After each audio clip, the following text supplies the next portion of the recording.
Welcome to channel. ఈ రోజు మనతో పాటుగా ఉన్నారు ప్రముఖ కార్డియాలజిస్ట్ డాక్టర్ మువ్వా శ్రీనివాస్ గారు. నమస్తే శ్రీనివాస్ గారు.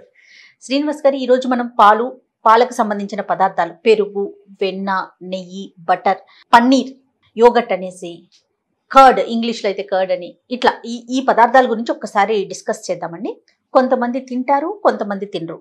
అంటే కొంతమంది పాల వాసన పడదు అని చెప్పేసి పాలు తాగకపోవటం, లేకపోతే పెరుగు నచ్చక కొన్ని సంవత్సరాల పాటు పెరుగు తినని వాళ్ళని కూడా చూస్తాం.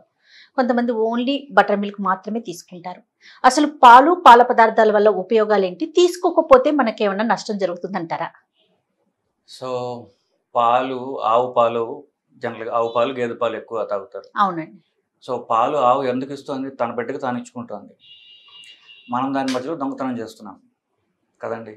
పాపం దాని బిడ్డకి ఇంటెండెడ్గా ఉన్నటువంటి పాలు మనం మధ్యలో తీసుకుని మన పిల్లలకు మనం వాడుకుంటున్నాం బేసికలీ. సో అది ఫస్ట్ విషయం.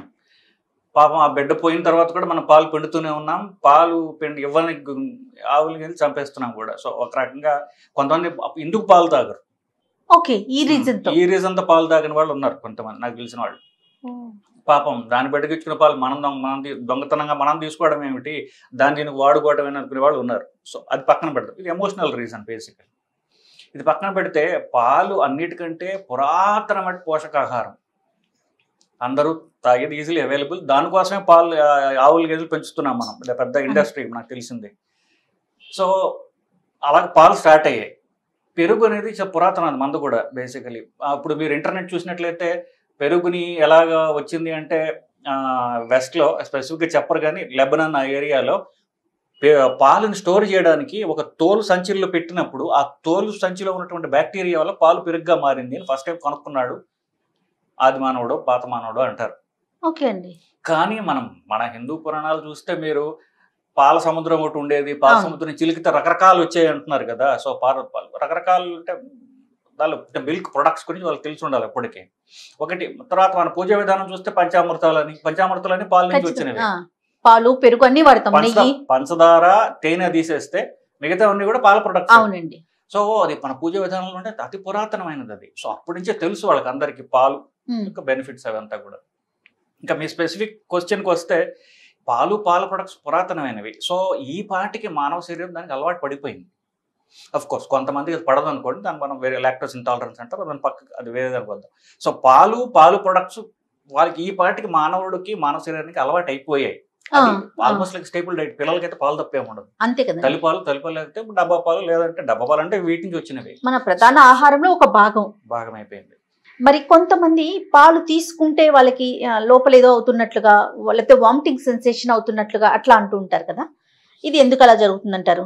సో మనం పాలు వరకు వస్తేనండి, పాలు అది ఒక పరిపూర్ణ పోషకాహారం అనుకున్నాం కదా. దానిలో కార్బోహైడ్రేట్స్ ఉంటాయి, ఫ్యాట్ ఉంటుంది, ప్రోటీన్ ఉంటుంది. సో ముఖ్యంగా మనం ఫ్యాట్ అనేది తీసేస్తే, ఫ్యాట్ అంటే ప్యూర్ ఫ్యాట్, పాలలో ఉండే ప్యూర్ ఫ్యాటే నెయ్యి. దాన్ని మనకి వేరు చేస్తే నెయ్యి వస్తుంది.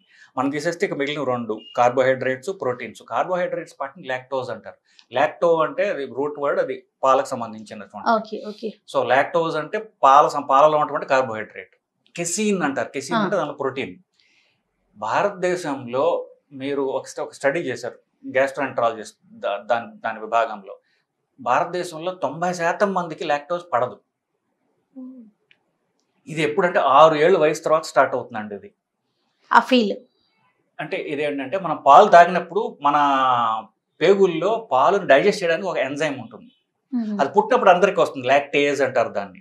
సో 6 ఏళ్ళ వయసు తర్వాత మన జీన్స్ బట్టి కొంతమంది తగ్గిపోతుంది, కొంతమందికి అలాగ ఉంటుంది, కొంతమందికి వయసుతో మెల్లగా తర్వాత తగ్గుతుంది. అందుకు మీరు చూస్తే పిల్లలు తాగుతారు, పెద్దవాళ్ళకి పాలు తాగరు. అవునండి. పెద్దవాళ్ళు కాఫీ, ఆ తర్వాత ఆ కాఫీల పాలు కూడా మనిషి black coffee, black tea, green tea ఇట్లా వెళ్ళిపోతారు, ఎందుకంటే వాళ్ళు అరిగించుకోలేరు కాబట్టి. ఓకే. సో 6 ఏళ్ళ వయసు దాటిన తర్వాత వాళ్ళ జెనెటిక్ దీన్ని బట్టి ఆ లాక్టేజ్ అనేటటువంటి ఎంజైమ్ తగ్గిపోతుంది పేగుల్లో.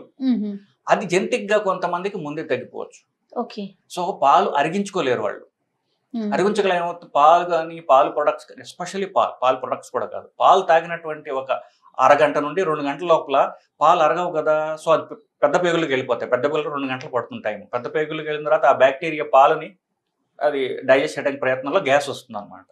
సో రకరకాల కడుపు ఉబ్బరము, లేకపోతే గ్యాస్ పోవడము, ఈ కడుపు నొప్పి, క్రాంప్స్ ఇట్లా వచ్చేసి వాళ్ళకి ఫస్ట్ టైం ఇలా వస్తే ఏంటంటే అన్కాన్షియస్ గా వాళ్ళు పాలుకి దూరంగా ఉండటం స్టార్ట్ చేస్తారు, నాకు పాలు పడవు అంటారు. ఒక సర్వేలో 70 నుండి 90% వరకు భారతదేశంలో ఎస్పెషల్లీ సౌత్ ఇండియన్స్ కి మీ లాక్టేజ్ ఇంటాలరెన్స్ అనేది ఉంది. సో పాలు పడకపోవడానికి జెనెటిక్ మోస్ట్లీ అది అంతే. ఇంకా పెరుగులోకి వద్దామండి. పెరుగు రకరకాలు, యోగట్ అని, పెరుగని, తర్వాత పెరుగు మీద నీళ్ళని ఉంటాయి, దాన్ని ఏదో ఓడి ఉందండి వే. సో వీటిలో ఏది మంచిది? కొంతమంది తినరు, తింటే ఉపయోగం ఏంటి, తినకపోతే వచ్చే నష్టం ఏంటంటారు? సో కంటిన్యూ ఈ క్వశ్చన్ కి ముందు క్వశ్చన్ కి సంబంధం ఉంది. సో ఏంటంటే లాక్టోజ్ ఇంటాలరెన్స్ ఉన్న వాళ్ళకి ట్రీట్మెంట్ పెరుగు మజ్జిగ, ఎందుకంటే పాలు వేరు పెరుగు వేరు కదా. సో పెరుగు తాగితే వాళ్ళకి యూజువల్లీ ఇవి కాదు, కాకపోతే వాళ్ళు ఏంటంటే సబ్ కాన్షియస్ గా పాలు ప్రొడక్ట్స్ అన్ని కూడా అవాయిడ్ చేస్తారు. బట్ మజ్జిగ పెరుగు వాళ్ళు తాగొచ్చు. ఓకే. రెండో క్వశ్చన్, పెరుగు అంటే ఏమిటి? పెరుగులో బ్యాక్టీరియా, పాలల్లో బ్యాక్టీరియా వేసి పెంచితే వచ్చేది పెరుగు.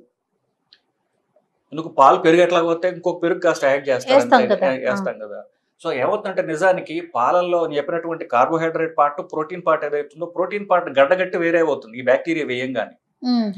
ఇప్పుడు పెరుగు పొల్లగా ఉంటుంది కదా, సో బ్యాక్టీరియా యాక్షన్ వల్ల ఏమవుతుందంటే ఆ లాక్టిక్ యాసిడ్ వస్తుంది, పొల్లగా ఉండేటువంటి వస్తుంది.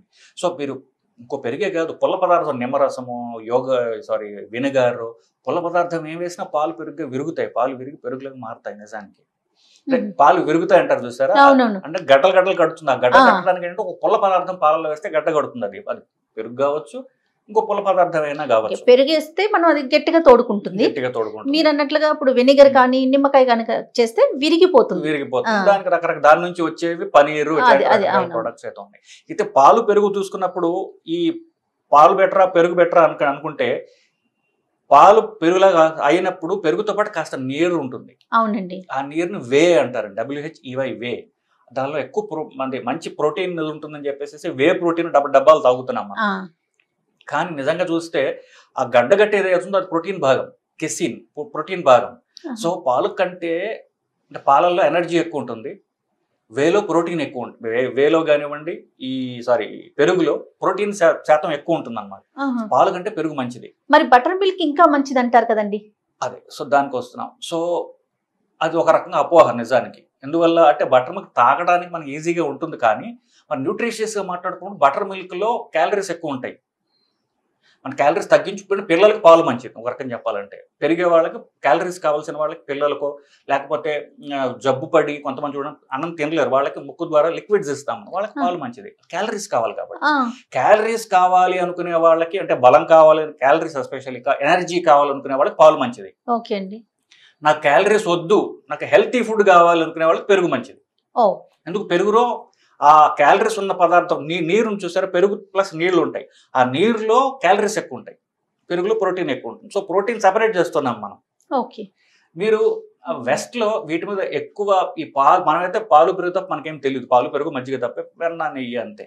కానీ వెస్ట్ లో యూరోప్ లో ఏం చేస్తారంటే ఈ పెరుగు రాగానే దాన్ని ఒక గుడ్డలో తీసి వేరే పెడతారు, దాన్ని పిండకుండా దాన్ని వేరే చేసి ఒక గుడ్డలో పెట్టి అలా ఉంచుతారు అన్నమాట దాన్ని. సో మెల్లగా నీరంతా పోతుంది, మెల్లమెల్లగా గట్టి పెట్టడం స్టార్ట్ అవుతుంది, అది కొంచెం పులుపు ఉంటుంది, సో ఉప్పు వేస్తారు తర్వాత దాన్ని. అట్లాగా 12 గంటలు 2 రోజులు కూడా ఉంచుతారు దాన్ని. అట్లా ఏం చేస్తారండి దాన్ని? ఏమంటారు, గ్రీక్ యోగర్ట్ అంటారు దాన్ని.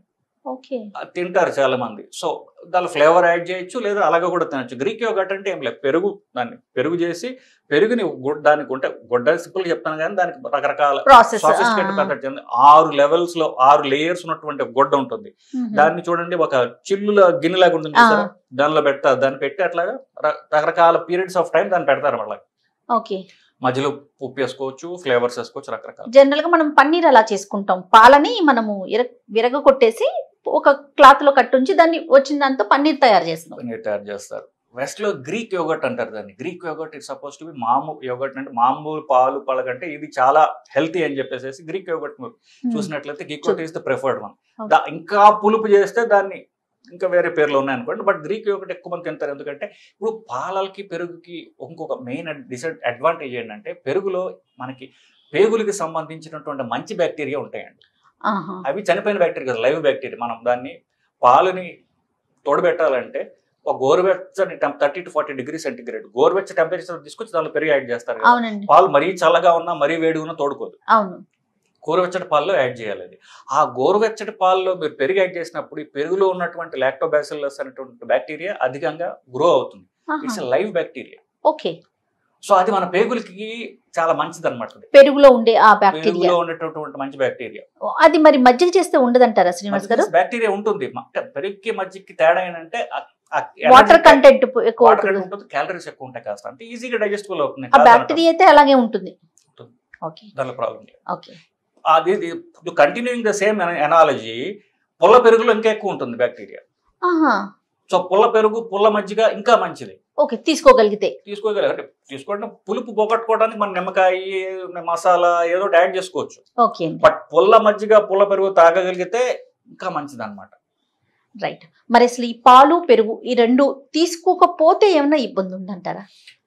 సో అనుకో, లాక్టోస్ ఇంటాలరెన్స్ అనేది చాలా కామన్ పిల్లల్లోనూ, చాలా చాలా కామన్ అది. మనం అంటే ఇప్పుడు మన ఇంట్లో ఒకళ్ళిద్దరు గ్యారంటీగా ఉంటారు, ప్రతి ఇళ్ళలో ఉంటుంది. మనకు సౌత్ ఇండియాలో 90% మంది లాక్టోస్ ఇంటాలరెన్స్ ఉన్నవాళ్ళు.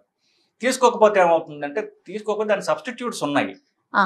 ఏది ఆల్మండ్ మిల్క్ అని ఉంది, అలా ఒకసారి లాక్టోస్ ఇంటాలరెన్స్ ఉంటే అది ఏ పాలకైనా ఎలర్జీ ఉంటుంది వాళ్ళకి. ఆవు పాలు, గేదె పాలు, మేక పాలు, ఏ వేటికైనా ఎలర్జీ ఉంటుంది. పాలు జనరల్గా అవాయిడ్ చేయడం వల్ల వాళ్ళకి వచ్చే పోషక పదార్థాలు మిగతా చోట్ల నుంచి తీసుకోవచ్చు. ఫర్ ఎగ్జాంపుల్ ప్రోటీన్, క్యాలరీ మిగతా చోట్ల తీసుకోవచ్చు. మనకి దొరుకుతుంది కదా, అంటే మన కల్చర్ లో భాగం అయిపోయింది బేసికలీ. సో 90% మంది అనుకుంటే చాలా మంది పాలు అవాయిడ్ చేసే వాళ్ళు ఉంటారు కదా. పిల్లల్లో కాకపోతే పెద్దవాళ్ళకి రకరకాల అదర్ సోర్సెస్ ఉంటాయి, పిల్లలకి మిగతా సోర్సెస్ ఉండవు. ఓకే, సో పిల్లలకి ఇవ్వటం మంచిది. సో పిల్లలకి లాక్టోస్ ఇంటాలరెన్స్ ఉంది, పాలు తాగంగానే వాళ్ళకి బ్లోటింగ్, కడుపు ఉబ్బరం వస్తుంది, ఏడుస్తున్నారు అనుకున్నప్పుడు పాలు యొక్క సబ్స్టిట్యూట్స్ ఆల్మండ్ మిల్క్ అని ఉంటుంది, అట్లాంటివి ఇవ్వచ్చు, ట్రై చేయొచ్చు. రైట్.